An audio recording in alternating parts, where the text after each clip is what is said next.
Okay, today we're going to be taking this motor apart here. I'm going to take off everything that I need to move over to the new motor, which is oil filter, exhaust and intake manifold. The one's got a rebuilt governor, so we don't need that. You're going to need the fan. We don't need the water pump because we got a rebuilt water pump, but we need the pulley. And Dad thinks that's pressed on. Need the crank pulley. We're going to need the distributor. Probably won't take that out yet though. Need the alternator, power steering pump. I'm going to need the bracket for that.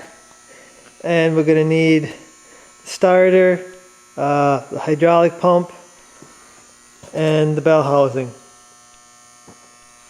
I believe that's all we need off this motor.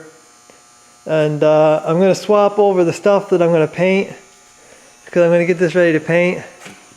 So I'm going to bolt on the stuff that is going to get painted on the motor. I'm going to bolt that stuff on and scuff this motor down, and we're just going to paint it. We're just going to go with black.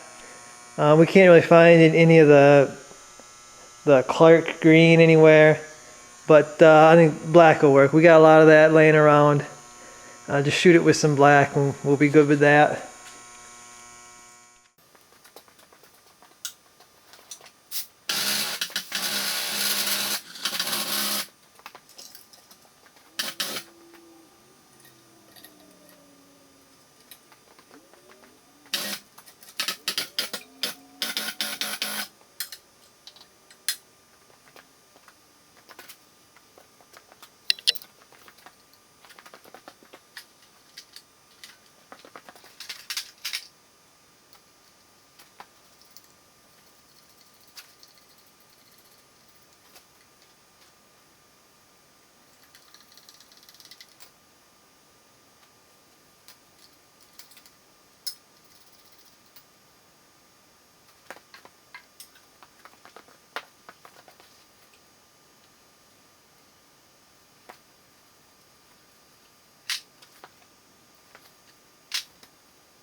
Okay, so that's the disassembly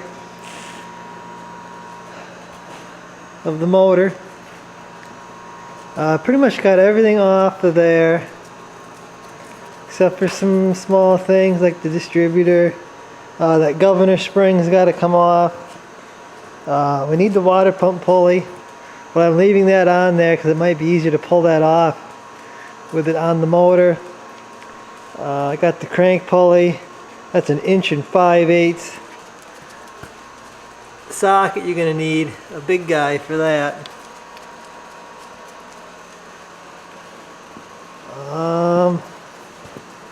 Believe there's a drain there for the coolant. It's probably got to be transferred over.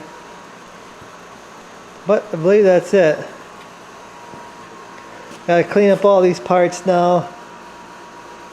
And I'm gonna bolt some of them on before I paint the block there, just so I can just paint everything. Probably the cover there was on the side there,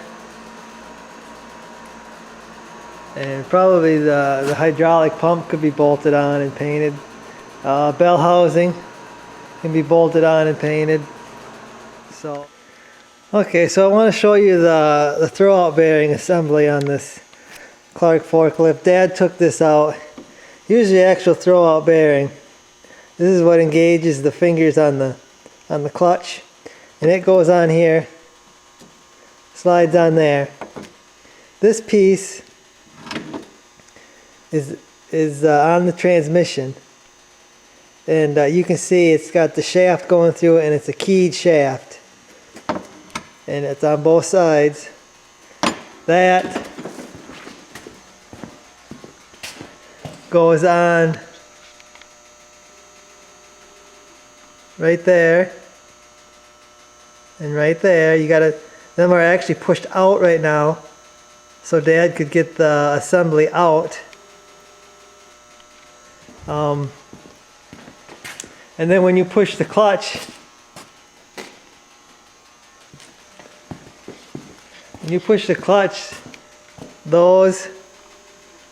that shaft rotates, and you can see it's connected to a lever there, and that lever goes to the clutch pedal.